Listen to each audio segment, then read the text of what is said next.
සමන්තා චක්කවාලීසු අත්‍රා ගච්ඡන්තු දේවතා සද්දම්මං මුනි රාජස්ස සුනන්තු සග්ග මොක්ඛදං ධම්ම ශ්‍රවණ කාලෝ අයං බදන්තා ධම්ම ශ්‍රවණ කාලෝ අයං බදන්තා ධම්ම ශ්‍රවණ කාලෝ අයං බදන්තා නමෝ තස්ස භගවතු අරහතු සම්මා සම්බුද්දස්ස නමෝ තස්ස භගවතු අරහතු සම්මා සම්බුද්දස්ස නමෝ තස්ස භගවතු අරහතු සම්මා සම්බුද්දස්ස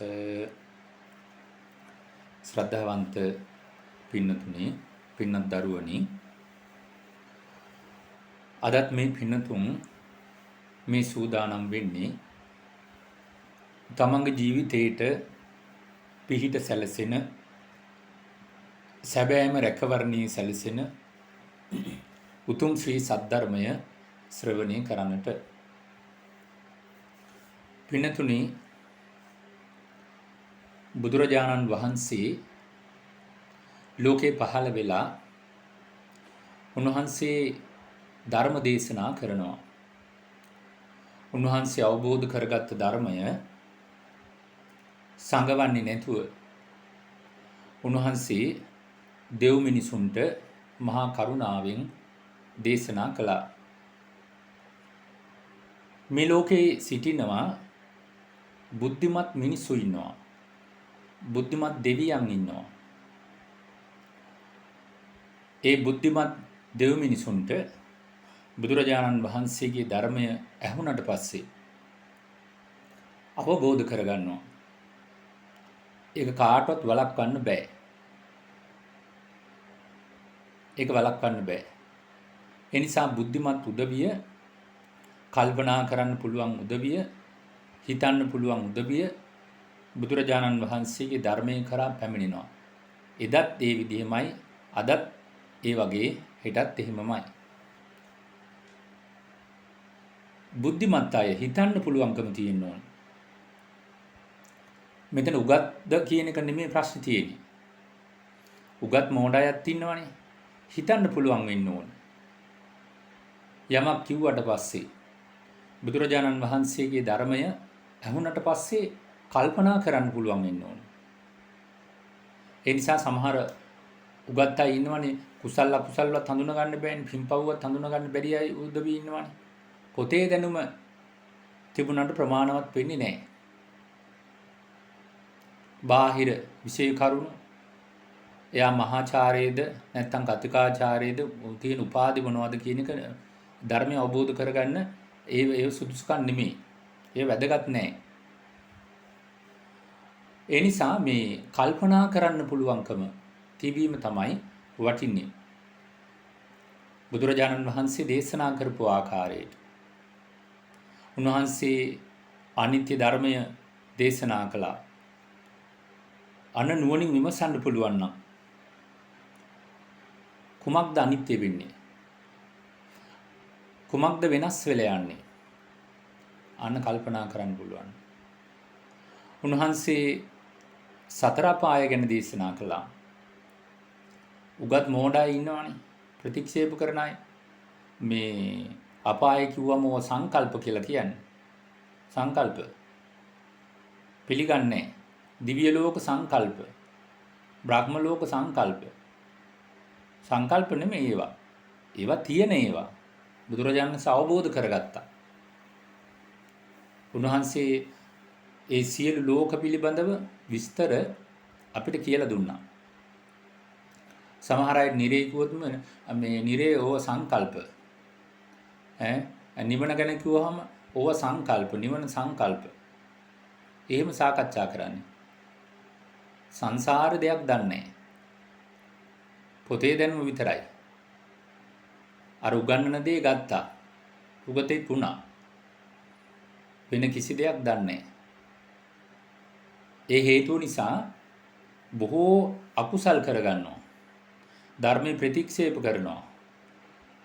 සිල්වත් ගුණවත් ස්වාමීන් වහන්සේලාට නිନ୍ଦා අපහාස කරනවා. ගරහනවා. ධර්මයේ කියන උදවියට නොයෙකුත් දේවල් කරනවා. බොහෝ අකුසල් කරගන්නවා. ඒ නිසා පින්නතුනේ ඔබ පරිස්සම් වෙන්න ඕනේ. ඔබේ කය පරිස්සම් කරගන්න ඕනේ. ඔබේ වචනය පරිස්සම් කරගන්න ඕනේ. ඔබේ හිත පරිස්සම් කරගන්න ඕනේ. නොමගට යන්න දෙන්න එපා. ඒ නිසා මේ කාලේ ධර්මයේ හැසිරෙනවා කියන එක ලේසි පහසු වැඩක් නෙමෙයි. ගොඩක් අමාරුයි. ධර්මයේ වගේම මේ ලෝකේ අධර්මයේ පැතිරිලා තියෙන්නේ. අධර්මයේ ඉස්මතු වෙලා තියෙන්නේ. ධර්මයත් ඉස්මතු වෙලා තියෙනවා. අධර්මයත් ඉස්මතු වෙලා තියෙනවා. එතකොට අපිට හඳුනා ගන්න පුළුවන් වෙන්න ඕනේ මේ ධර්මය, මේ අධර්මය. මේක තමයි රත්තරන්, මේවා තමයි ඉමිටේෂන්. මේ රත්තරන් ගාලා තියෙන්නේ. මේ ව්‍යාජේවා කියලා හඳුනා ගන්න කල්පනාවක් ඕනින්නේ. මොන කෙනෙකුට බෑනේ ඒක කරන්න. ඒ නිසා බුදුරජාණන් වහන්සේගේ ධර්මය හඳුනා ගන්න පුළුවන් වෙන්න. කල්යාණ මිත්‍රව හඳුනා ගන්න පුළුවන් වෙන්න ඕනේ. කල්යාණ මිත්‍රව හැටියට පාප මිත්‍රව ඇසුරු කරනවා. අසත්පුරුෂය ඇසුරු කරනවා. කාලයක් ගියාට පස්සේ තමයි තේරෙන්නේ තමන් ඇසුරු කරලා තියෙන පාප මිත්‍රයෙක්, අසත්පුරුෂයෙක් ඇසුරු කරලා තියෙන. තමන්ගේ ජීවිතය එතකොට ගොඩක් විනාශ වෙලා. බොහෝ තරුණ අයට වෙන දෙයක්. බොහෝ අයට වෙන දෙයක්. අම්මා තාත්තා කියන එකක් අහන්නේ, ගුරුවරයෙක් කියන එකක් අහන්නේ, වැඩිහිටියෙක් කියන එකක් අහන්නේ, යාළුවෝ කියනවා විතරයි අහන්නේ. ඒ අය තමයි උතුම් කොට සලකන්නේ. දෙමාපියෝ කියන එකක්වත් අහන්නේ නැහැ. වැරදුනාට පස්සේ තමයි මතක් වෙන්නේ අනේ අම්මා කියපු දේ හරි, අප්පච්චි කියපු දේ හරි, ගුරුවරු කියපු දේ හරි කියලා. එතකොට වෙන්න ඕනේ දේ වෙලා ඉවරයි. බොහෝ දුර ගිහිල්ලා සමහරට හිරේ විලංගු වැටිලා. ඒ නිසා පින්නතුනි, දරුවනි, මේ කාලේ හැටියට ඔබට යම් ප්‍රමාණයකට ඔබ ධර්ම ශ්‍රවණය කරමින්, උතුම් පින්දහම් සිද්ධ කරගනිමින්, සීල් රකිමින්, බණ භාවනා කරමින් ඉන්නවා කියන එකත් දුර්ලභයි. ලේසි පාසු වැඩක් නෙමෙයි. ධර්මයේ හැසිරෙන අයට අපිට මේ සමාජයෙන් මේ කිසිම මේ රැකවරණයක් නැහැ. ප්‍රශංසාවක් නැහැ. එම් බලාපොරොත්තු වෙන්නත් එපා. අගය කිරීමක් නැහැ. හැම තැනම තියෙන ගරහණ එක. දන් දෙනවා කිව්වොත් ගරහනවා. සිල් රකින්නවා කිව්වොත් එහෙම තරුණ කෙනෙක් ඒවට ගරහනවා. නිന്ദා අපහාස කරන ඕන තරම් කරන්න උදවිය ඉන්නවා. ඊළඟට භාවනා කරනවා කිව්වොත් එහෙම පිස්සුද කියලා අහනවා. තරුණ කෙනෙක් භාවනා කරනවා කිව්වොත් එහෙම, සිල් රකින්නවා කිව්වොත් එහෙම මොනතරම් දේවල් කයි කතන්දර කියයිද? ඒ නිසා අපිට සමහර වෙලාවට ඔබ ඇසුරු කරන අය පවුලේ කෙනෙක් වෙන්න පුළුවන්, ඥාතින් වෙන්න පුළුවන්.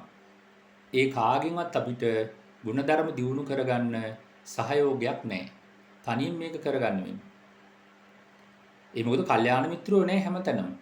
හැමතැනම ඉන්නේ අසත්පුරුෂ අය, පාප මිතුරන්. ආයතනයක් ගත්තත්, වැඩපළක් ගත්තත්, මේ පාසල් පද්ධතියම ගත්තත් බලන්න මොකද වෙලා තියෙන්නේ කියලා. සාමාන්‍ය පෙළ ලියන දරුවෝ, උසස් පෙළ ලියන දරුවෝ ඊට පස්සේ ඊට වඩා අන්තලිස පරිහානියටපත් වෙලා තිනවා විශ්වවිද්‍යාල වල. ගන්න දෙයක් නැහැ. එහෙමත් කෙනෙක් තමයි මේ හැදිලා ඉන්නේ. විශ්වවිද්‍යාල වල ගත්තොත් එහෙමයි. සාල පරිහානියක් තියෙනවා. ඒ නිසා ඒක බරපතලයි. රටේ අනාගතයේ බාර ගන්න ඉන්න දරුවෝ යන්නේ කොහේද? කවුරු කියන දේ දහන්නේ? ඒ නිසා හිතු මතේට නොයෙකුත් ආකාරයෙන් විශේෂයෙන්ම බුදුරජාණන් වහන්සේට නිന്ദා අපහාස කරනවා, ධර්මයට නිന്ദා අපහාස කරනවා, ඒ වගේම ශ්‍රාවක සංගරුන් නිന്ദා අපහාස කරනවා, සිල්වතුන්ට ගුණවතුන්ට අනන්ත අප්‍රමාණ වශයෙන් නිന്ദා අපහාස කරනවා. කොච්චර බරපතල අකුසල කර්ම කරගන්නවද? ඒ නිසා විශාල පරිහානියක් තියෙනවා. එහෙමත් කෙනෙක් තමයි උසස් අධ්‍යාපනය ලබන විශ්වවිද්‍යාලයක වේවා, සාමාන්‍ය පෙළ වේවා, උසස් පෙළ වේවා දරුවෝ ගුණධර්ම වලට කැමැත්තක් තියෙනවා. බහුතරයක් අන්ත පිරිහිලා තියෙන්නේ. ඒක පාසල් මට්ටමේ ඉඳලා විශ්වවිද්‍යාල මට්ටමේ ඉඳලා සමහර තැන් තියෙනවා අන්ත පරිහානියටපත් වෙලා තියෙනවා. අන්ත පරිහානියටපත් වෙලා තියෙනවා. ගොඩ එන්න බැරි තරම්. ගොඩ එන්න බැරි තරම්. මහා පව්කම් ගොඩක් කරගෙන සමහර තරුණ අය. ඒ නිසා ඉන්නවා ධර්මයේ හැසිරෙන අය ඉන්නවා, සිල් රකින්න අය ඉන්නවා, ගුණධර්ම දියුණු කරගන්න අය ඉන්නවා. දහමට කැමති ධර්මයේ ප්‍රචාරය කරන තරුණ පිරිස ඉන්නවා. ඒව පවා හාස්‍යයට ලක් කරන, ඒව පවා විහිළුවට ලක් කරන, පරිභව කරන අය කොච්චර ඉන්නවද මේ සමාජය තුල? හිතන්න. ඒ නිසා අපිට බුදුරජාණන් වහන්සේ කෙරෙහි තියෙන ශ්‍රද්ධාව ඒක නැති කරගන්න එපා. ඒකට හානි කරගන්න එපා. ධර්මයේ කෙරෙහි තියෙන ශ්‍රද්ධාවට හානි කරගන්න එපා. ශ්‍රාවක සංගරුවන කෙරෙහි තියෙන ශ්‍රද්ධාවට හානි කරගන්න එපා. මේ පැහැදීමට. ගොඩාක් අය තිසරණේ කිලුටු කරගෙන ඉන්නේ. තිසරණේ කිලුටු කරගෙන ඉන්නේ. තෙරුවන් සරණ ගිහිල්ලා නැහැ. හරි බරපතලයි. තමන්ට රැකවරණේ සැලසෙන, තමන්ට පිහිට සැලසෙන ඒ තිසරණයෙන් බැහැර වෙන්න එපා. මොනතරම් කරදර බාධා ආවත් ජීවිතේට ප්‍රශ්න කරදර ආවත් කායික පීඩා වේවා මානසික පීඩා වේවා ධර්මයෙන් ඈත් වෙන්න එපා. තිසරණයෙන් බැහැර වෙන්න එපා. ඔබට තියෙන එකම රැකවරණය ධර්මයමයි. ඒ නිසා අපි බුදුරජාණන් වහන්සේ සරණ යන්න ඕනේ. අවබෝධයෙන්ම බුදුරජාණන් වහන්සේ සරණ යන්න ඕනේ. ඒ බුදුරජාණන් වහන්සේ අරහන් සම්මා සම්බුද්ධයි, විද්‍යාචරණ සම්පන්නයි, සුගත, ලෝකවිදු, අනුත්තරෝ පුරිස ධම්මසාරති, සත්තා දේව මනුසානම්, බුද්ධෝ භගවා කියලා බුදුරජාණන් වහන්සේ ගුණ වශයෙන් අඳුන ගන්න ඕනේ. ඒ නිසා මේ බුදුරජාණන් වහන්සේ සරණ යනවා කියන එක සාමාන්‍ය දෙයක් නෙමෙයි. ඒක විශේෂ දෙයක්. විශේෂ දෙයක්. ඒක දුර්ලභ දෙයක්. හැමෝටම කරන්න බෑ ඒක. හැමෝටම කරන්න බෑ.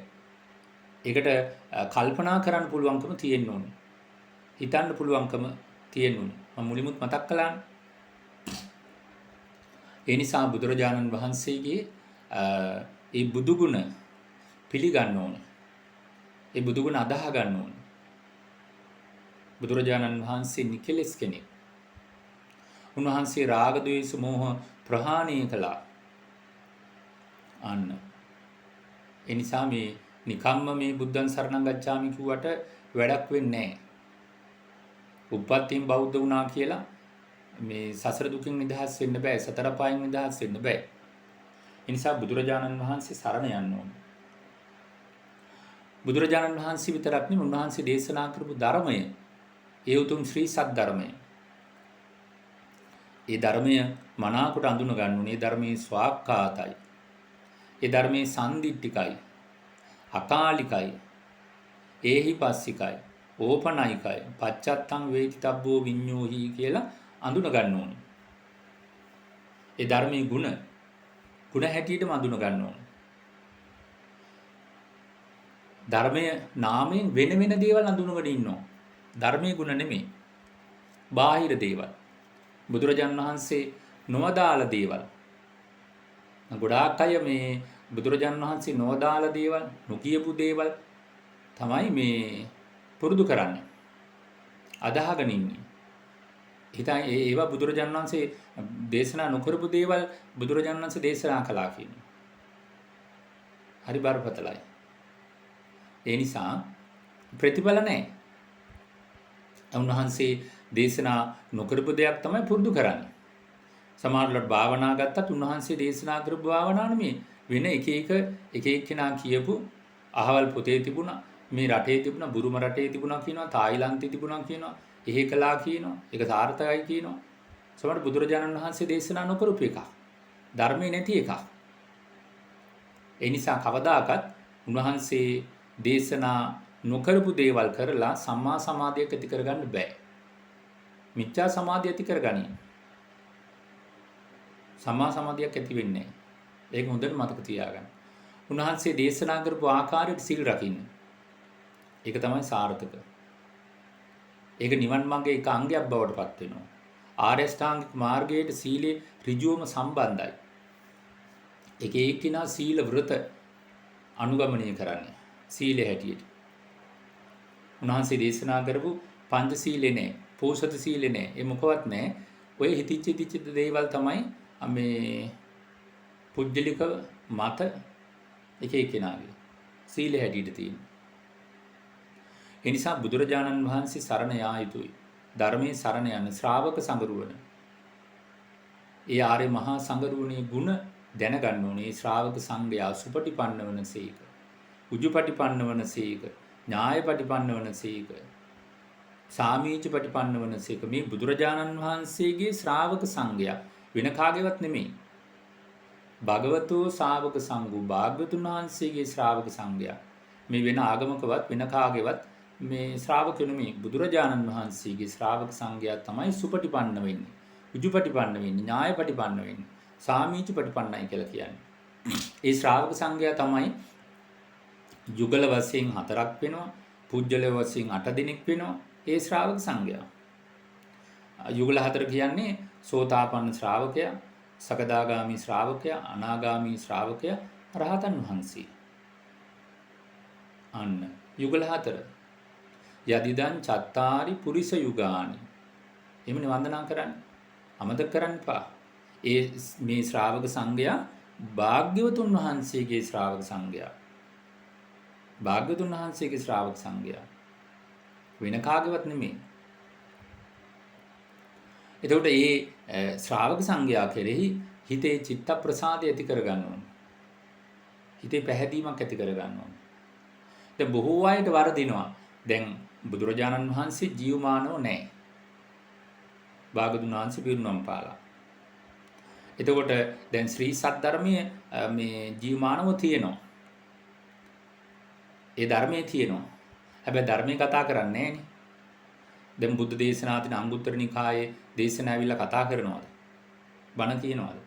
දීඝ නිකාය ඇවිල්ලා බණ කියනවාද? මජ්ක්‍ධිම නිකාය ඇවිල්ලා බණ කියනවාද? සංයුත්ත නිකාය ඇවිල්ලා බණ කියනවාද? කියන්නේ නැහැ.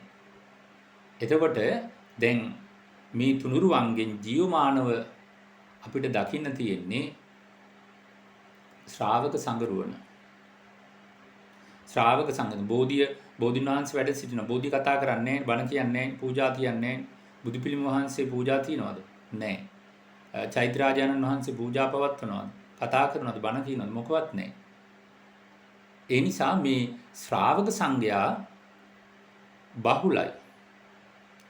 මේ ශ්‍රාවක සංඝයේ අඩුපාඩුකම් දැක්කහම බොහෝ අය කලකිරෙනවා. එහෙම කලකිරීමක් ඇති වෙන්නේ හරියට ශ්‍රාවක සංඝය අඳුනගත්තේ නැති වුනහම. ඔබ හොඳට කල්පනා කරලා බලන්න. හරියට බුදුරජාණන් වහන්සේගේ ශ්‍රාවක සංඝයා සරණ ගියා නම් මොනතරම් ස්වාමීන් වහන්සේලාගේ අඩුපාඩුකම් දැක්කත්, වැරදි දැක්කත් කලකිරෙන්නේ නැහැ. සමහර අය කියන්නේ අපි සරණ ගිය මේ පිරිසද කොහොම කියන්නේ? කව කොච්චර නිନ୍ଦා පහස කරනවද? දැන් බුදුරජාණන් වහන්සේ කාලෙත් හිටියා ඕනතරම් හිටියා වැරදි කරන ස්වාමීන් වහන්සේලා අඩුපාඩුකම් තියෙන. තේරුම් ගන්න ඕනේ. තේරුම් ගන්න නැත්තේ දැන් ශාසනයට ඇතුල් වෙන්නේ විවිධ පුජ්‍යලයන්.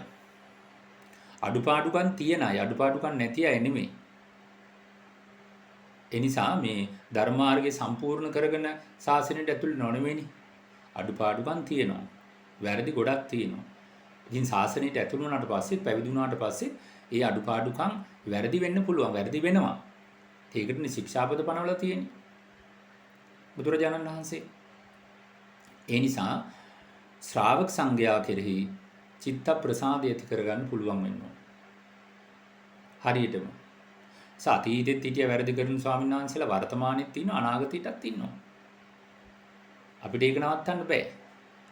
ඒ නිසා අපි එහෙනම් අපි සරණ ගියේ අපි පිළිගන්නේ බුදුරජාණන් වහන්සේගේ ආර්ය මහා සංගරුවන මේ සුපටිපන්න ගුණයෙන් යුක්ත, උජුපටිපන්න ගුණයෙන් යුක්ත, ඥායපටිපන්න ගුණයෙන් යුක්ත මේ ශ්‍රාවක සංඝයා කියලා හඳුන ගන්න ඕනේ. දැන් බුදුරජාණන් වහන්සේ වැඩ සිටිද්දී මේ එතකොට දේවදත්ත හිටියේ, කෝකාලික හිටියේ. ඉතින් මිනිස්සු අපහැදිලා ඉන්න බෑ. ධර්මයෙන් ඈත් වෙලා ඉන්න බෑ. ශ්‍රාවක සංඝයාට නිନ୍ଦා පහස කරන්න බෑ. ඒ එහෙම කළේ නෑනේ. නුවණින් නුවණ තියෙන කෙනා හරියටම පහදින. වර්තමානයේ මේ බොහෝ අයට තිසරණය තියෙනවද කියලා ප්‍රශ්නයක්. තිසරණේ නෑ බොහෝ අයට. අනිත් ඔක්කොම දේවල් තියෙනවා. එනිසා සරණ ගිහිල්ලම නැති බුදුරජාණන් වහන්සේ. ධර්මයේ ශ්‍රාවක සංගරුණ තිසරණේ නෑ. මිත්‍යා සරණ තමයි මිනිසුන්ට තියෙන බොහෝ අයට. බෞද්ධයි කියන අයත් එහෙමමයි. එනිසා මේ තිසරණේ පිහිට නෑ බොහෝ අයට. මොකද හරියට අඳුනගෙන නැහැ. නිසා බුදුරජාණන් වහන්සේ සරණ යන්න හරියටම අවබෝධයෙන් ධර්මයේ ශ්‍රාවක සංගරුවන. පින්නතුනි ඒ වගේම තමයි ශ්‍රද්ධාව විතරක් නෙමෙයි සිල්වන්ත වෙන්න ඕන. ගෘහස්ත ජීවිතයක් ගත කරන ඔබට තියෙනවා පංචශීල නිති පංචශීල පොහොය අටශීල කියලා කියන්නේ. ඒ ඔබට පංචශීලේ හැමදාම ඔබ ආරක්ෂා කරගන්න ඕන. ප්‍රාණඝාතයෙන් වළකිනවා, සොරකමින් වළකිනවා, වැරදි කාම සේවනයෙන් වළකිනවා, බොරු කීමෙන් වළකිනවා. ඒ වගේම මත්ද්‍රව්‍ය, මත්වතුර භාවිතාවෙන් වළකිනවා. බලන්නේ නැද්ද කියලා. සිල් රකින්න අය ඉන්නවා. සිල් රකින්න අය ඉන්නවා. ඒගොල්ලෝ බෝඩ් ගහගෙන නැහැ. හැබැයි මතක තියාගන්න සීලයට කිසිම අනුග්‍රහයක් නැහැ මේ සමාජය තුල. බලාපොරොත්තු වෙන්නත් එපා. එහෙම නැහැ. අගය කිරීමක් නැහැ. නිඳා කරන් අපහාස කරන් ඕන තරම් කට්ටිය ඉන්නවා. ඕන තරම් ඉන්නවා. ඒ නිසා ඔබ සතුටු වෙන්න ඔබ ගැන හිතලා. ප්‍රාණඝාතයෙන් වළකින්න කොච්චර ආනිසංස තියනවද? සොරකමින් වළකින්න මේ ජීවිතයේ ආනිසංස කොච්චර තියෙනවද? පරලොවට. ඒ නිසා බුදුරජාණන් වහන්සේගේ ධර්මයේ මේ පරලොව ගිහිල්ලා දකින්න එක පරලොවදී ප්‍රතිඵල ලබන එකක් නෙමෙයි මේ. පරලොවත් ලැබෙනවා. වැඩිපුර මෙලොවදී ලබන්න තියෙන ඒවා. ආනිසංස. ධර්මය අවබෝධ කරගන්න සෝතාපන්න වෙන්නේ මලාට පස්සේ නෙමෙයි. සකදාගාමි වෙන්නේ, අනාගාමි වෙන්නේ, අරහත්ත්වයටපත් වෙන්නේ මේ මලාට පස්සේ නෙමෙයි. මැරෙන්න කලින් මේක කරගන්න පුළුවන්. මැරිලා දකින්න දහමක් බුදුරජාණන් වහන්සේ දේශනා කරලා නැහැ. ඒක හොඳට මතක තියාගන්න. මැරෙන්න කලින් මේව කරගන්න තියෙනවා. බොහෝ අය හිතන්නේ මලාට පස්සේ තමයි මේක කරගන්න පුළුවන්. නෑ මලාට පස්සේ වෙන්නේ එකම දේ තමයි මේ නැවත උපදින එක. මලාට පස්සේ වෙන්නේ උපදින එක නැවත. ඒ නිසා මේ පංචශීලයේ හොඳට ආරක්ෂා කරගන්න. පංචශීලී. දුර්ලභයි ඉතින්. තරුණ අය ගත්තත් සිල් රකින්න අය ඉන්නවා, දරුවෝ ඉන්නවා, සිල් රකින්න අය, වැඩිහිටියා ඉන්නවා සිල් රකින්න අය. අවබෝධිම සිල්පද ආරක්ෂා කරගන්නා ඉන්න ඔබ ගැන හිතලා බලන්න. ඔබ සිල්පද කඩා ගන්න කෙනෙක්ද? සීලය ආරක්ෂා කරගන්න කෙනෙක්ද? ඔබට කියන්න පුළුවන් අභිමාණයෙන් මම පංචශීලයේ ආරක්ෂා කරගන්න බුදුරජාණන් වහන්සේගේ ශ්‍රාවකෙක් කියලා කාටද කියන්න පුළුවන්? ඔබ හදවතට අටු කරලා අහන්න පුළුවන්ද කියලා. මේ බණ අහන පිරිස අහලා හිතලා බලන්න. ප්‍රාණඝාතය කරනවද? සොරකම් කරනවද? වැරදි කාම සේවනය කරනවද? බොරු කියනවද? බලන්න හොඳට. මත්ද්‍රව්‍ය භාවිතා කරනවද කියලා. කොච්චර අභිමානයක් තියෙන්න ඕනද? අන්න ඒ නිසා අපි සීල් රකින්න නැත්නම් අර්බුදයක්මයි. සීල් රැකලා අර්බුද ප්‍රශ්න කොහෙවත් හටගෙන නැහැ පින්නතුනි. ප්‍රශ්න නැති වෙලා යනවා සීල් රකින්නකොට. ඒ නිසා ශ්‍රද්ධාව සීලය හොඳට ආරක්ෂා කරමු. පෝසත සීලයක් තියෙනවා.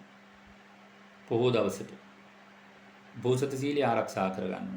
රහතන් වහන්සේලා අනුගමනය කරමින් දිවි හිමියෙන් මම ප්‍රාණඝාතයෙන් වළකිනවා. රහතන් වහන්සේලා අනුගමනය කරමින්. ඒ වගේම රහතන් වහන්සේලා අනුගමනය කරනවා. රහතන් වහන්සේලා දිවි හිමියෙන් සොරකමින් වැළකුණා. ඒ වගේම මේ බ්‍රහ්මචාරී ජීවිතයක් ගත කළ රහතන් වහන්සේලා සියලු කාමයන්ගෙන් වැළකී සිටියා. අන්න බලන්න. ඒ දැසි බ්‍රහ්මචාරීව ඉන්නවා. සියලු කාමයන්ගෙන් වැළකීලා ඉන්නවා. කාංශ බින්දින්නේ නැහැ. ඊළඟට බොරු කීමෙන් වැළකී සිටින දිවි හිමියෙන් රහතන් වහන්සේලා මේ ශික්ෂාපද ආරක්ෂා කරගන්න. මමත් අද දවසේ මේ ශික්ෂාපද ආරක්ෂා කරගන්නවා කියලා සංවර වෙන්න ඕනේ. පොහොය දවසට. ඒ වගේම මත්වතුර මත්ද්‍රව්‍ය භාවිතා කරේ නෑ රහතන් වහන්සේලා. දිවි හිමියෙන් ආරක්ෂා කරගත්තා. මමත් අද දවසේ ශික්ෂාපද ආරක්ෂා කරගන්න. විකාල භෝජනය, ඒ වගේම නැටුම්, ගැයුම්, වැයුම්, විසූක දර්ශන නැරඹීමෙන්, ඒ වගේ මල් සුවඳ විලවුන් දැරීමෙන්, විසිතුරු වස්ත්‍ර ආභරණ වලින් සැරසීමෙන්, ඊළඟට වටිනා සුඛෝපභෝගී ආසන පරිහරණයෙන් මේවා රහතන් වහන්සේලා මේ ශික්ෂාපද දිවි හිමියෙන් ආරක්ෂා කරගත්තා. මමත් අද උපෝසත දවසේ මේ ශික්ෂාපද ආරක්ෂා කරගන්න මහන්සි ගන්නවා. මේ සීලේ සමාදන් වෙනවා. අන්න බලන්න. වීර්ය කරනවා. ඒ සීලය ආරක්ෂා කරගන්න පුළුවන්. පැය 24ක් ආරක්ෂා කරගන්න. බොහෝ අය උදේට සීල් සමාදන් වෙනවා. මේ උදේ 7ට 8ට ඊට පස්සේ හැන්දෑ 4 වෙනකොට ආයෙ සීල් මුදවන පන්සිල් සමාදන් වෙන. ඒක හරියන්නේ නැහැ. භාග සීල් ගැනීම නෑ බුදු සාසනේ. ඒ නිසා මේ අඛණ්ඩ උපෝසතයක් ආරක්ෂා කරගන්න උපෝසත සීලය. උදෑසන සමාදන් වුණා නම් පහුදා වෙනකන් ඉන්න උන් පැය 24ක් ඒ සීලය ආරක්ෂා කරගන්න. නැත්තම් කොහොමද විකාල භෝජනයක් ආරක්ෂා කරගන්නේ? රාත්‍රී කාලේ 4ට විතර වගේ ගෙදර ගිහිල්ලා උයලා ආයෙ කනවා. ඒක හරියන්නේ නැහැ. නිසා භාගෙට සිල් ගන්න එපා. අඛණ්ඩ උපෝසතයක් ආරක්ෂා කරගන්න ඕනේ. ඒ ශික්ෂාපද හොඳට දැනගෙන කැඩෙන්නේ කොහොමද? පළුදු වෙන්නේ කොහොමද?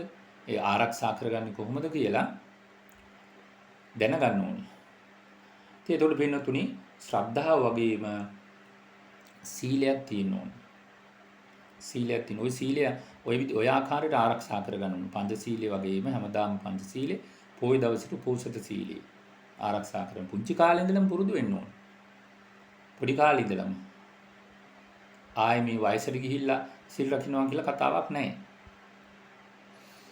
ඊළඟට තමයි මේ බුදුරජාණන් වහන්සේ වදාළ ධර්මය. උන්වහන්සේ වදාළ ධර්මයේ ශ්‍රවණය කරන්න සුතය තියෙන්න ඕන. දහම් දැනුම තියෙන්න ඕන. සුත.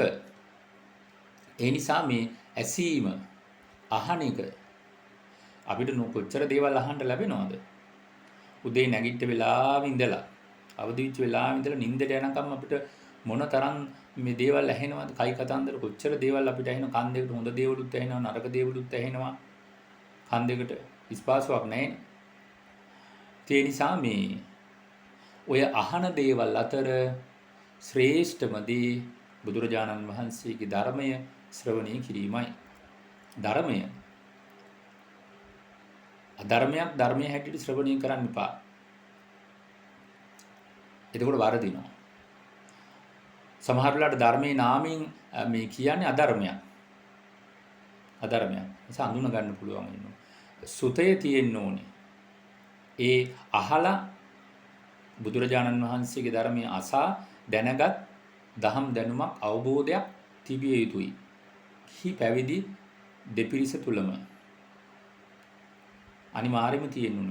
බුදුරජාණන් වහන්සේගේ ධර්මයේ ශ්‍රවණය කරලා ඒ දහම් පොතපත කියවලා බුද්ධ දේශනා කියවලා බොහෝ අයට මේ දහම් දැනුම නැහැ. ඔහොම අතනින් කෑල්ලයි මෙතනින් කෑල්ලයි අරයා කිව්වා මෙයා කිව්වා කියලා ඔහොම අරන් තියෙනවා. අහවල් පොතේ මෙහෙම තිබුණා. හරියට බුද්ධ දේශනාවක් නැහැ. හරියට බුදුරජාණන් වහන්සේ වදාළ කාරණයක් නැහැ. මත ගොඩාක් දරාගෙන ඒවා හරියට සමහර අය පුරුදු කරනවා සම්පූර්ණ වැරදි. ඒකයි ප්‍රතිඵල නැත්තේ බොහෝ අයට. බොහෝ අයට ධර්මයේ ප්‍රතිඵල නැත්තේ ඒ නිසා. හරියට භාවනාවක් කරන්නේ වැරදි භාවනා. ඒ වගේම සක්මන් භාවනාව ගත්තත් වැරදි, ආනාපාන සති භාවනාව ගත්තත් කරන වැරදි භාවනා ඔක්කොම වැරදි. උන්වහන්සේ දේශනා කරපු එක නෙමෙයි සතර සතිපට්ඨාන තියෙන භාවනාව නෙමෙයි කරන්නේ. බොහෝ අය වැරදි. ඊට පස්සේ කියනවා අනේ මගේ හිත එකඟ වුණා. දැන් මම මඟඵල ලැබුවා. මේ ඉක්මනට මම දැන් මේ සෝතාපන්න වෙලා ඉන්නේ, සකදාගාමි වෙලා ඉන්නේ, අනාගාමි වෙලා ඉන්නේ. බොරු. රහත් වෙලා කියනවා. ඔක්කොම බොරු. මාර්ගය වැරදි. ඒ නිසා මේ යා යුතු මාර්ගයේ යන්න ඕන. නැත්තම් ප්‍රතිඵල නැහැ. ඒ නිසා උමතුෙන් සමහර වෙලාවට කියන්නේ ලාභ කීර්ති ප්‍රශංසා වලට ගිජු වෙලා කියන්නේ මඟපල ලැබුවා කියලා. එහෙම කරන්නේ බුදුරජාණන් වහන්සේ සරණ ගිය ශ්‍රාවකයා. ධර්මයේ සරණ ගිය ශ්‍රාවකයා, ශ්‍රාවක සංගරුන් සරණ ගිය ශ්‍රාවකයා කවදාකවත් එහෙම කරන්නේ නැහැ. එතකොට පින්නතුනේ නම් දහම් දැනුම සුත තියෙන්න ඕනේ. ශ්‍රුතය තියෙන්න ඕනේ. අසා දැනගත්. කියවලා දැනගත්. නිරන්තරයෙන්ම ධර්මයේ ශ්‍රවණය කරන්න ඕනේ. ධර්ම ශ්‍රවණය කිරීම ඉතාමත් වටිනවා. අග්‍ර පිනක් රැස් කරගන්න පුළුවන්. ධර්මයේ ශ්‍රවණය කරලා. ඒ නිසා දහම් දැනුම තියෙන්න ඕනි. උන්වහන්සේ වදාළ දැන් සතර සතිපට්ඨානය ගත්තා. සතර සම්‍යක් ප්‍රධාන වීරිය, පංච ඉන්ද්‍රිය, ඒ වගේම පංච බල, සත්ත බොජ්ජංග ධර්ම, ආර්ය අෂ්ටාංගික මාර්ගය මේවා පිළිබඳව දැනුමක් තියෙන්න ඕනේ. මනා දැනුමක් තියෙන්න ඕනේ. ශ්‍රුතයක් තියෙන්න ඕනේ. එතකොට තමන් ඔය එක එක දේවල් වලට, මිත්‍යා දේවල් වලට, වැරදි දේවල් වලට අහු වෙන්නේ නැහැ. හරි දේ තමා තුළ තියෙනවා නම් වැරදි දෙයකට අහු වෙන්නේ නැහැ. නිසා ශ්‍රද්ධා, සීල, සුත දහම් දැනුම තියෙන සමහර අයට දහම් දැනුම හැටියට තියෙන්නේ එක එක කෙනා කිව්වේ මේ කයි කතන්දර ගොඩක් තියෙන්නේ. ආන්නේව බැලුවාම එක එක මේ වෘත අනුගමනය කරපු ඒවා. වැරදි. ධර්මයේ නෙමෙයි සමහර වෙලාවට. ඊළඟට තමයි බුදුරජාණන් වහන්සේ දේශනා කළ ශ්‍රද්ධාව, සීල, සුත, ත්‍යාග. ඔන්න හතර. දැන් මේවට ඊළඟට ප්‍රඥාවනේ. ඒතර මේවා මේ පංචසේක බල. සේක බල මේ ඇති කරගන්න පුළුවන්. දෙවියන් අතරට යන්න, ධර්ම මාර්ගය දියුණු කර ගැනීම සඳහා සේක පුජ්‍යල අසේක කියන්නේ රහතන් වහන්සේට හික්මිල ඉවරයි. සේක කියලා කියන්නේ හික්මෙන කෙනා. දැන් මේ සෝතාපන්න ශ්‍රාවකයාත් හික්මෙනවා තාම. සකදාගාමි කෙනාත් හික්මෙනවා. අනාගාමි කෙනාත් හික්මෙනවා. ධර්ම මාර්ගය තුල. රහතන් වහන්සේ හික්මිල අවසන්.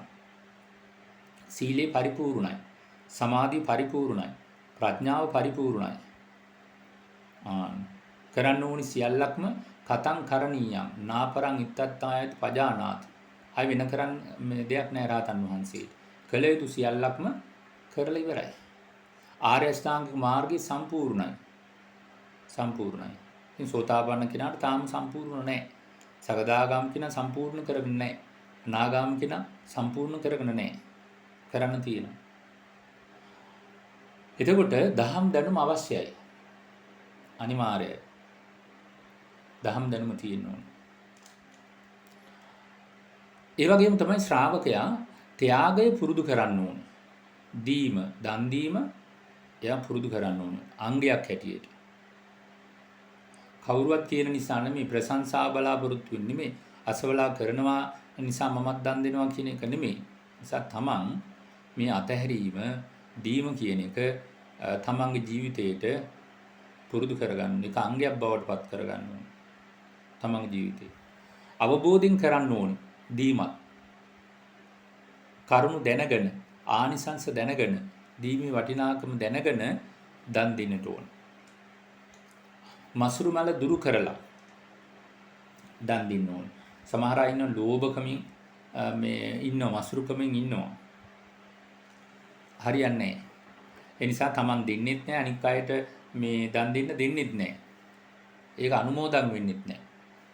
දැන් පින්නතුනේ දැන් අපි පින්කමක් කරනකොට දන් දීමක් හරි, පිරිත් දේශනාවක් හරි, ධර්ම දේශනාවක් හරි කුමන හෝ මේ පින්කමක් කරනකොට මේ පුළුවන් 3 දිනකට ඒකෙන් පුළුවන් මේ පිනක් රැස් කරගන්න පුළුවන්. පින්කමක් කරන වෙලාවේ 3 දිනක් ඒකෙන් පින් රැස් කරගන්නවා.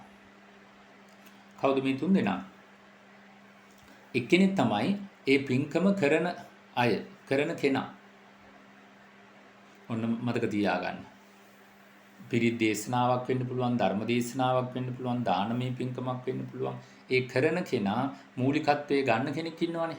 අන්න ඒ අය ඒ උදවිය ඔන්න උතුම් පිනක් රැස් කරගන්නවා. ඒ අය තමයි අග්‍ර පින රැස් කරගන්න ඕනේ. පින්කමක් කරනකොට. ඊළඟට තමයි මේ පින්කමට මේ උදව් කරලා උපකාර කරලා ශ්‍රමයෙන් උපකාර කරන අය ඉන්නවා. ඊට පස්සේ සමහර ලාවට ධනියෙන් උපකාර කරන්න පුළුවන්. දැන් Tamanට ඇහෙනවනේ, Taman මේ අහන්න ලැබෙනවනේ පින්කමක් පිළිබඳව. ඉතින් Tamanට සමහර වෙලාවට ආරාධනා කරනවා. බණ අහන්න එන්න කියන්න පුළුවන්. දානමය පින්කමට උදව් උපකාර කරන්න එන්න කියන්න පුළුවන්. පිරිත් දේශනාව ශ්‍රවණය කරන්න එන්න කියන්න පුළුවන්. එතකොට මේ Tamanට ආරාධනා කරලත් තියෙනවා. ඒ වෙලාවේ Tamanට පුළුවන්කම තියෙන මේ පින්කම වෙනින් උපකාරයක් කරලා ශ්‍රමයෙන් හෝ ධනෙන් හෝ යම් කිසි උපකාරයක් කරලා ඔබට මේ පින්කමේ කොටස්කරුවෙක් බවට පත් වෙන්න පුළුවන්. පින්කම කරන උදවිය පින් කරගන්නවා, රැස් කරගන්නවා. ඒ වගේම කෙනෙකුට පුළුවන් උපකාර කරලා පිනක් රැස් කරගන්නත් පුළුවන්. පින්කමකදී. ඔන්න දෙවෙනි කණ්ඩායම. තුන්වෙනි කෙනා තමයි මේ කවුද? පින්කමක් කරනකොට ඒක දැකලා දැන් එක්කෝ දකින්න ලැබෙනවා මහා පින්කමක් කරනවා. දකින්න ලැබෙනවා. එහෙම නැත්නම් අහන්න ලැබෙනවා. ඇවිල්ලා කියනවා ජනමාධ්‍ය තුලින් හරි දකින්නවා. ඊට පස්සේ ජනමාධ්‍ය තුලින් ඇහෙනවා. කවුරු හරි ඇවිල්ලා කියනවා ගමේ කතා වෙනවා, රටේ කතා වෙනවා, මෙහිම පින්කමක් තියෙනවා කියලා ඔන්න Tamanට අහන්න ලැබෙනවා, දකින්න ලැබෙනවා. එතකොට මොකද වෙන්නේ? ඒක අනුමෝදන් වෙන්න පුරුදු වෙන්න ඕනේ. අනුමෝදන් වෙන්න ඕනේ. කොහොමද අනුමෝදන් වෙන්නේ? Tamanට අහන්න ලැබෙන්නේ. Tamanට දකින්න අනී සාදු කොච්චර වටිනා පින්කමක්ද මේ භාග්‍යවතුන් වහන්සේ වෙනුවෙන් නේද මේ පින්කම කරන්නේ. ධර්මයේ වෙනුවෙන් නේද කරන්නේ. ශ්‍රාවක සංගරුවන වෙනුවෙන් නේද කරන්නේ කියලා සාදු සාදු සාදු කියලා අනුමෝදන් වෙන්න ඕනේ. ඕක තමයි අමාරුම. ඕක තමයි අමාරු. ගොඩක් අමාරුයි ඔය අනුමෝදන් වෙන එක හරියට අමාරුයි. බොහෝ අයට බෑ ඔක කරන්න. බලන්නකො නැද්ද කියලා. ඔබ මේ ඔන්න ඔබට චෙක් කරලා බලන්න පුළුවන්. පරීක්ෂා කරලා බලන්න පුළුවන් මම මේ කියන දේ. කොහොමද බලන්නේ? ඔබ කාට හරි කියන්නකො මේ අපි මෙහෙම මේ දානමී පින්කමක් කළා. අපේ නිවසේට ස්වාමීන් වහන්සේලා වඩම්මලා පිරිත් දේශනාවක් පැවැත්වුවා. අපි සංඝ සතු දානමී පින්කමක් කළා කියලා ඔබ ඇසුරු කරන මේ සමහර ඔබ කල්යාණ මිත්‍රෝ කියලා හිතාගෙන ඉන්න අයට කියන්නකො බලන්න. පොදුවේ පිරිසක් ඉන්න තැන කියන අනේ අපි මෙහෙම පින්කමක් කළා කියලා කියන්නකො බලන්න. මොනවද කියන්නේ බලන්න. හිතා ගන්න පුළුවන් එතකොට. සමහර අය එතනින් නැගිටලා යනවා. එහෙමද කියලා කියයි. පින්කමක් කළාද? ඔව් අපිට කිව්වේ නෑ නේ ඉතින් තනියෙන් පින්කම් කරනවානේ කියලා. ඕම සමහර එකේ මොනවා හරි කයි කතන්දරයක් කියනවා. ඒක අනුමෝදන් වෙන්නේ නෑ. අනුමෝදන් වෙන්නේ. හොඳට බලන්න ඔය මං කියන එක චෙක් කරලා බලන්නකො නැද්ද කියලා. කියන්නකො කෙනෙකුට මේ අනේ අපි වන්දනා ගමනක් ගියා. අටමස්ථානේ වන්දනා කළා. ශ්‍රී පාද පත්මේ වන්දනා කළා. කොහොම කියලා කියන්නේ අපි 12 මස්ථාන වන්දනා කරන්න ගියා. කුඩා පින් කරගත්ත කියලා කෙනෙක් එක්ක කියන්න බලන්න. වාසකම්ම කෙනෙක් එක්ක හරි තරුණ කෙනෙක් එක්ක හරි කියලා බලන්නකො. මොනවද කියන්නේ බලන්න. අනේ අපිට යන්න උවට සල්ලි කොහෙන්ද? ඊට පස්සේ මේ අපි උඩ කලින් වන්දනාවේ ගිහිලා තුන හැමදාම යන්න ඕනිද? අපිට ඉතින් පින් කරන්න වෙලාවක් නැහෙනි. ඕන්න. එහෙම නෙමෙයි කියන්න ඕනි. එහෙම පින්කමක් ගැන කිව්වට පස්සේ දැක්කට පස්සේ අහන්න ලැබුණාට පස්සේ මොකද කරන්න ඕනේ? ඒක අනේ සාදු සාදු වන්දනා ගමනක් ගියාද අපිටත් ඒ පින අනුමෝදන් කරන්නකො. කොහෙද වන්දනා කළේ? මොනවද කරේ? සිල් සමාදන් වුණාද? භාවනා කළාද? බණ ඇහුවද?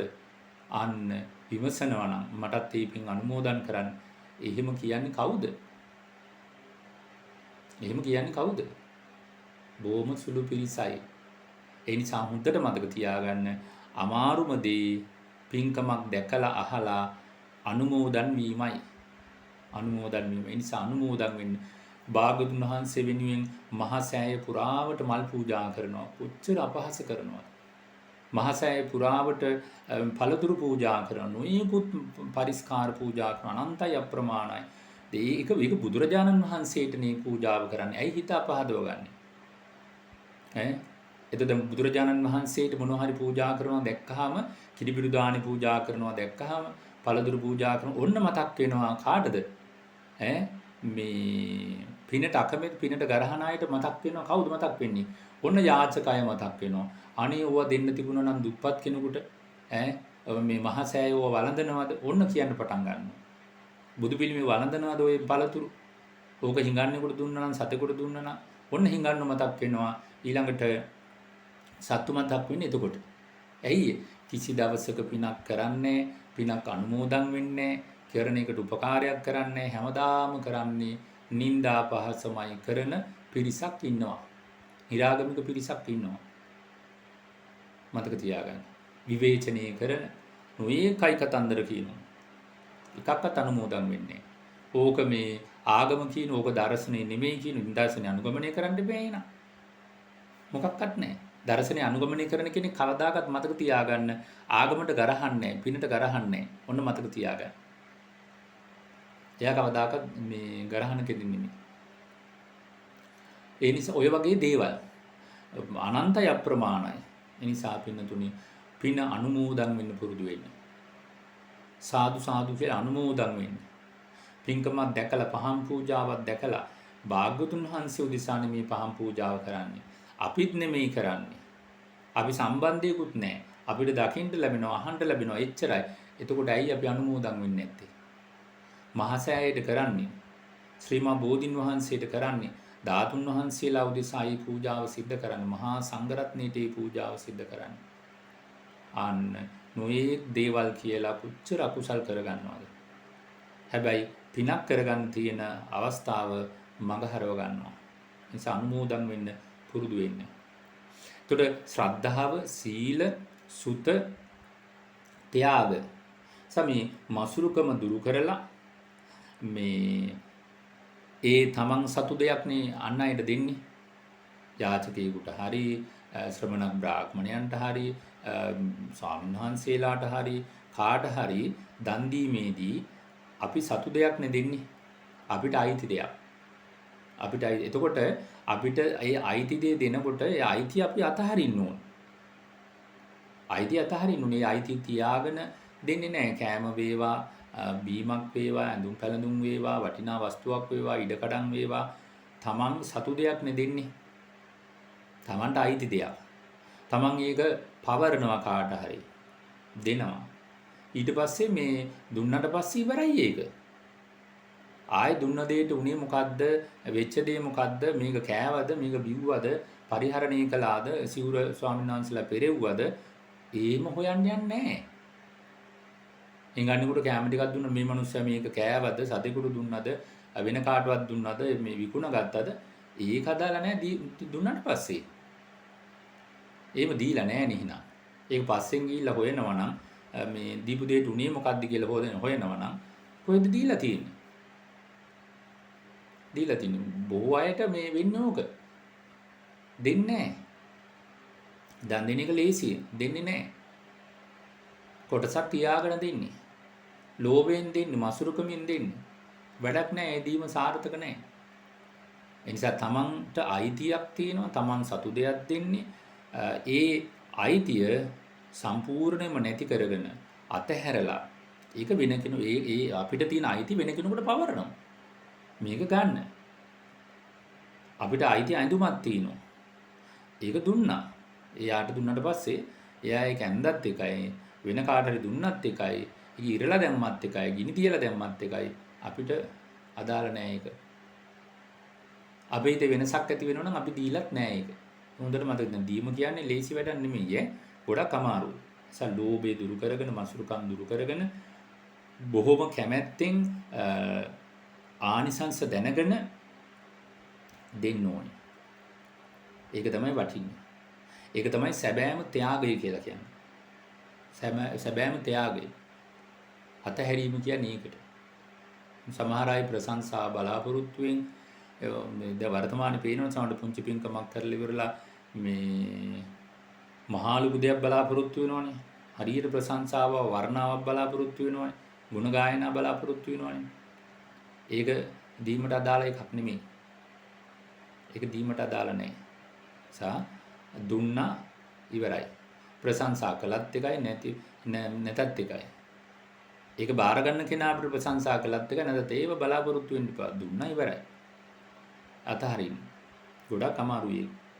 ශ්‍රද්ධාව තියෙනවා නම්, සීලය තියෙනවා නම්, ඒ වගේම සුත කියන්නේ දහම් දැනුම තියෙන්න ඕන. නැතු මේ ලංකාවේ දැනුමවත්, පොතේ පතේ දැනුමවත්, ලෝක විශ්ය පිළිබඳව දැනුමවත්, මේ සාමාන්‍ය දැනුමවත් මේ දහම් දැනුම තිබිය යුතු. බුදුරජාණන් වහන්සේ වදාළ ධර්මය වෙන මොකවත් නැහැ.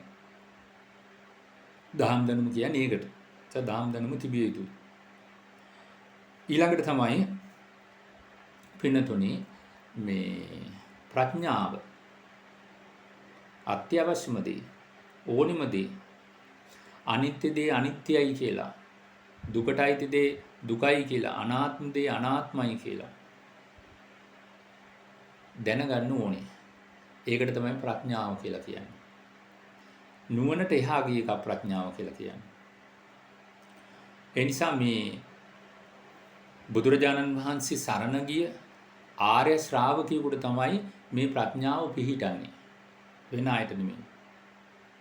ඒ නිසා මේ තියෙන අවබෝධය. එතකොට ඒ ප්‍රඥාවෙන් දුක් ඡය කරලා දානවා. දුක් අවසන් කරලා දාන ප්‍රඥාවක් ඒක. එයාට අවබෝධයක් තියෙනවා දුක්ඛ ආර්ය සත්‍ය පිළිබඳව. දුක්ඛ සමුදය ආර්ය සත්‍ය පිළිබඳව. දුක හට ගැනීම පිළිබඳව. තණ්හාව පිළිබඳව. ඒ වගේම මේ දුක නැති කරන්න පුළුවන්. දුක නැති කිරීමේ මාර්ගයක් තියෙනවා. අන්න බලන්න. ඒ අවබෝධය තියෙන්න ඕනේ. ඒ වගේම උන්වහන්සේ දේශනා කළා මේ හට ගැනීමක් තියෙනවා. ඒ වගේම පැවතීමක් තියෙනවා. පවතින දේ තුල වෙනස් වීමක් දකින්න. උපාදෝ පඤ්ඤායති වයෝ පඤ්ඤායති. වෙනසීමක් පේන්න තියෙනවනේ. තිතස්ස අඤ්ඤතත්තං පඤ්ඤායති. පවතින දේ තුල වෙනස් වීමකුත් දකින්න පුළුවන්. හැම දෙයක් තුලම බලන්න කල්පනා කරලා.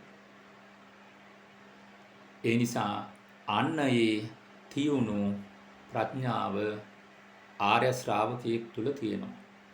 ආර්ය ශ්‍රාවකයෙක් බවට පත් වෙන්නේ තෙරුවන් සරණ ගිහිල්ලා. අනිත් ඔක්කොම පුතත්ජනයි. මතක තියාගන්න. ඒ නිසා බුදුරජාණන් වහන්සේ සරණ ගියා නම්, ධර්මයේ සරණ ගියා නම්, ශ්‍රාවක සංගරුන් සරණ ගියා නම් එයා ආර්ය ශ්‍රාවකයෙක්. ආර්ය ශ්‍රාවකයෙක්. ඒතර එයා තුල ඉන්ද්‍රිය ධර්ම පිහිටනවා. ශ්‍රද්ධා ඉන්ද්‍රිය, විරි ඉන්ද්‍රිය, සති ඉන්ද්‍රිය, සමාධි ඉන්ද්‍රිය, ප්‍රඥා ඉන්ද්‍රිය කියලා පහක් තියෙනවනේ. ඉන්ද්‍රිය ධර්ම සුළු වශයෙන් පිහිටනවා. බුදුරජාණන් වහන්සේ සරණ ඊට පස්සේ ඉන්ද්‍රිය ධර්ම පරිපූර්ණත්වයටපත් වෙන්නේ අරහත් වේදී. අරහත් වේදී තමයි පරිපූර්ණත්වයටපත් වෙන්නේ. ඒතර එහෙනම් පින්නතුනි මතක තියාගන්න ඕනි මේ ප්‍රඥාවන්ත කෙනෙක් වෙන්න ඕනේ. ප්‍රඥාවන්ත කෙනෙක් වෙන්න ඕනේ. ඒතර ශ්‍රද්ධාව තියෙනවා තුනුරුවන් කෙරෙහි මනා පැහැදීමක් තියෙනවා. සිල්වන්තයි. ඒ වගේම දහම් දැනුම තියෙනවා. ත්‍යාගය පුරුදු කරන කෙනෙක්. ඒ වගේම ආර්ය ප්‍රඥාව තියෙනවා. අවබෝධයක් තියෙනවා. දුක පිළිබඳව, හට ගැනීම පිළිබඳව, නැතිවීම පිළිබඳව, නැතිවෙන්නා වූ මාර්ගය පිළිබඳව, අනුගමනය කළ යුතු වැඩපිළිවෙල පිළිබඳව අවබෝධයක් තියෙනවා. ඒ නිසා මේ ප්‍රඥාව කියලා කියන්නේ දුක් ඡය කරලා දාන, අවසන් කරලා දාන ප්‍රඥාවයි. ඒක ඇති කරගන්න පුළුවන්. ඒ සඳහා කළ යුත්තේ මේ නිරන්තරයෙන්ම කල්යාණ මිත්‍රයන් ඇසුරු කරන්න ඕනේ. ධර්මයේ කියලා දෙන සත්පුරුෂ කල්යාණ මිත්‍රයන් නිරන්තරයෙන්ම ඇසුරු කරන්න ඕනේ. එතකොට තමයි මේ මාර්ගය Tamanට සූසේ ගමන් කරන්න පුළුවන්කම සැලසෙන්නේ. ඒ නිසා පින්නතුනි දෙවියන් අතරට යන්න තියෙන ඉනිමන් පහක් වගේ. දැන් ඉනිමන් ඔබ දැකලා තියෙනවනේ මේ දෙපැත්තට ලී දෙකක් ගහලා මැද තියෙනවනේ එක එක ලී ගහලා තියෙනවනේ. ඒ වගේ මේ දෙවියන් අතරට යන්න තියෙන පඩිපෙල් පහක් ඉනිමඟ. අන්න ශ්‍රද්ධාව, සීලය, ඊළඟට සුත, දහම් දැනුම, සුත කියලා කියන්නේ. ඒ වගේම ත්‍යාගය, ප්‍රඥාව, පංචසීක බල. සීක බල ධර්ම ඇති කරගන්න ඕනේ. එතකොට ඔබට පුළුවන් මේ දේවතානුස්සතිය වඩන්නත් පුළුවන්. කොහොමද වඩන්නේ? කල්පනා කරනවා තුසිත දිව්‍ය ලෝකේ ඉන්න දෙවියන් ශ්‍රද්ධාවන්තයි. මමත් ශ්‍රද්ධාවන්තයි. මා තුලත් ඒ ශ්‍රද්ධාව තියෙනවා. මොකද්ද ශ්‍රද්ධාව කියලා කියන්නේ අපි විස්තර කළානේ. ඒ දෙවියන් තුල සීලේ තියෙනවා. මම සිල්වන්තයි. ආන්න. එතකොට මේ දෙවියන් එක්ක සංසන්දනය කරලා බලනවා. සංසන්දනය දේවතානුස්සතිය වඩන්න පුළුවන්. ඊළඟට දහම් දැනුම තියෙනවා. දෙවියන්ටත් දහම් දැනුම තියෙනවා. මටත් දහම් දැනුම තියෙනවා. ඒ වගේම දෙවියන් අතරට ගිය දිව්‍ය ලෝකෙ ඉපදුනේ ත්‍යාගය වඩලා. ත්‍යාගය පුරුදු කරලා. මා තුලත් ඒ ත්‍යාගය තියෙනවා. පුරුදු කරන කෙනෙක්. අන්න දේවතානුස්සතිය සංසන්දනය කරලා බලනවා. මා තුල ප්‍රඥාව තියෙනවා. චතුරාර්ය සත්‍ය පිළිබඳව අවබෝධයක් තියෙනවා. මේ ඇති වෙන දේ නැති වෙන දේ පිළිබඳව අවබෝධයක් තියෙනවා. එතකොට අන්න බලන්න දෙවියන් තුලත් ඒ අවබෝධය තියෙනවා, මා තුලත් තියෙනවා. අන්න සංසන්දනය කරලා බලනවා, සම කරලා බලනවා. ඒකට කියනවා දේවතානුස්සතිය කියලා. දෙවියන් අතරට යන්න පුළුවන්. ඒ නිසා දෙවියන් අතරට යන්නේ අපි ශ්‍රද්ධාව එක්ක, සීලය එක්ක, දහම් දැනුම, ත්‍යාගය තියෙනවා, ප්‍රඥාව තියෙනවා. අතරමං වෙන්නේ නැහැ. අතරමං වෙන්නේ නැහැ කිසි දවසක. අපි මේ ජීවිතේ යම් මඟඵල ලැබුවද ඊට පස්සේ දෙවියන් අතරට ගියාට පස්සේ අනිත් ටික කරගන්න පුළුවන්. අනිත් ටික කරගෙන බ්‍රහ්ම ලෝකෙට යන්නත් පුළුවන්. සමහර මනුස්ස ලෝකෙට ආයෙන්නත් පුළුවන්. නිසා දෙවියන් අතරදී දෙවියන් මේ ධර්මයේ කියනවා, ධර්ම සාකච්ඡා කරනවා, දන් දෙනවා, ඊට පස්සේ සීල් රකින්නවා, බණ අහනවා දෙවිවරු. නිසා ඒක අමතක කරන්න එපා. දෙවියන් අතරට යන්න කියලා මේ දේශනා කළේ, දෙවියන් අතරට යන්න කියලා උනන්දු කළේ මම නෙමෙයි, බුදුරජාණන් වහන්සේ දේශනා කළේ. සමහර අය මේ බයිනවනේ මේ දිව්‍ය ලෝක ගැන කිව්වහම දෙවියන් අතරට යන්න කිව්වහම බයිනවා. ඔක ධර්මයේ නෙමෙයි කියන. අයි මේ බුද්ධ දේශනා කියවන්නේ කොච්චර දේශනා තියෙනවද? දේවතා සංයුත්තේ කියලා වෙනම කොටසක් තියෙනවා. විමානවතු දේශනා බලන්න. ඒ නිසා බුද්ධ දේශනා තව කොච්චර තියෙනවද? මේ දෙවියන්ටත් ගරහනවා. දෙවියන්ටත් ගරහනවා. දිව්‍ය ලෝකවලට මේ දිව්‍ය ලෝක යන්න ඕනේ මේ ඒවා බොරු කතා ඔහොම කියන්නේ. බුදුරජාණන් වහන්සේ දේශනා කළේ ඒක ගැන පැහැදීමක් නැහැනේ. උන්වහන්සේගේ අවබෝධය ගැන පැහැදීමක් නැහැනේ. මොන කතාවද? ඒ නිසා පින්නතුනේ පහදින්න කලීසි නෑ. ගොඩක් අමාරුයි. අවබෝධය කිරී පහදිනවා කියන්නේ බුදුරජාණන් වහන්සේගේ. ඉතින් ඔය ශ්‍රද්ධාව, සීල, සුත, ත්‍යාග, ප්‍රඥා කියන මේ පංචසීක බල ධර්ම ඇති කර ගන්නට ඕනේ. අතිශයින්ම දුර්ලභයි. ඔබට ලැබිච්ච මේ මනුෂ්‍ය ජීවිතයේදී මේ ගුණ ධර්ම පහම ඇති කර ගන්න පුළුවන්. ඔබට රැකවරණේ සැලසෙනවා ඒකාන්තයෙන්. ඒ නිසා මේ පින්තුන් අදිෂ්ඨානයක් ඇති කරගන්න. මමත් සැබෑ ලෙසම ශ්‍රද්ධාවන්තයෙක් වෙනවා. සිල්වන්ත කෙනෙක් වෙනවා. දහම් දැනුම ඇති කරගන්නවා. ත්‍යාගය පුරුදු කරනවා. ප්‍රඥාවන්ත කෙනෙක් වෙනවා. මේ බුදු සසුන තුල සුවසේ මම ධර්මය අවබෝධ කරගන්න ශ්‍රාවකෙක් බවට පත් වෙනවා කියලා අදිෂ්ඨානයක් ඇති කරගන්නට ඕනි. ඉතින් මේ ශ්‍රද්ධාවන්ත පිරිස, තරුණ පිරිස, දුවා දරුවන් බොහොම ශ්‍රද්ධාවෙන් යුක්තව, ගෞරවයෙන් යුක්තව ධර්ම ශ්‍රවණය කරන්නට යෙදුණා. රැස් කරගත්තා වූ මේ උදාාර පුණ්‍ය ධර්මයන් සියලු දෙවියෝ අනුමෝදන් වේවා. දැක බලා සතුටු වේවා. මේ සියලු දෙවියෝද උතුම් ශ්‍රී සද්ධර්මය අවබෝධ කරගනිත්වා කියලා සාදු කියනවා. ඒ වගේම රැස් කරගත්තා වූ සියලුම පින් අපි ආශිර්වාද කරමු, පුණ්‍යානුමෝදනා කරමු. මේ සදහම් මෙහෙවර කරන අයම් බුද්දිස් නාලිකාව ක්‍රියාත්මක කරන සියලු සදහැවතුන්ට, පින්නතුන්ට මේ පින් හේතු වේවා. ඒ වගේම ධර්ම ශ්‍රවණය කළා වූ ඔබ හැමදෙනාටමත් මේ පින් හේතු වේවා. හැමදෙනාටම තුනුරුවන්ගේ ආශිර්වාදයේ රැකවරණය, සිත සාන්තිය සැලසේවා, නිරෝගී සුවය සැලසේවා, දීර්ඝායුෂ සැලසේවා. සුවසේ සියලු දෙනාටම උතුම් චතුරාර්ය සත්‍ය ධර්මය අවබෝධ කරගන්නට මේ රැස් කරගත්තා වූ ධර්ම දානමේ පිනද හේතු වාසනා වේවා කියලා සාදු කියනවා. ඒ වගේම ඔබේ මියගිය දෙමව්පියන් වේවා, ඥාතීන් වේවා, සහෝදරයෙක් වේවා, දරුවෙක් වේවා, ඔබේ යම්කිසි ඥාති කෙනෙක් මිය ගියාද මේ වෙලාවේ ඒ සියලු දෙනා ඔබ සිහිපත් කරගන්න. මේ ධර්ම ශ්‍රවණය කරලා රැස් කරගත්තා උදාාර පුණ්‍ය ධර්මයන් මියගිය සියලු ඥාතීන් අනුමෝදන් වේවා. ඒ ඥාතීන් සැපෙන් සැපේටපත් වෙත්වා, සංසාර දුකින් නිදහස් වේවා කියලා සාදු කියනවා. ඒ වගේම ඔබටත් අවස්ථාව තියෙනවා පින්නතුනි අයම් බුද්දිස් නාලිකාව මගින් ඔබේ නමින් ධර්ම ප්‍රචාර කටයුතු කරන්න අවස්ථාව ලැබිලා තියෙනවා. ධර්මයේ විකාශනය කරන්න අවස්ථාව ලැබිලා තියෙනවා. ඔබේ මියගිය ඥාතීන් වෙනුවෙන්, රෝගීව සිටින ඔබේ ඥාතීන් වෙනුවෙන් දරුවන්ගේ උපන්දින වේවා. විශේෂ කාරණා මුල් කරගෙන ඔබට දහම් වැඩසටහනක්, ධර්ම දේශනාවක් විකාශනය කරන්න, අනිත් අයට ධර්මයේ ශ්‍රවණය කරන්නට අග්‍රපිනක් රැස් කරගන්නට ඔබට අවස්ථාව ලැබිලා තිබෙනවා.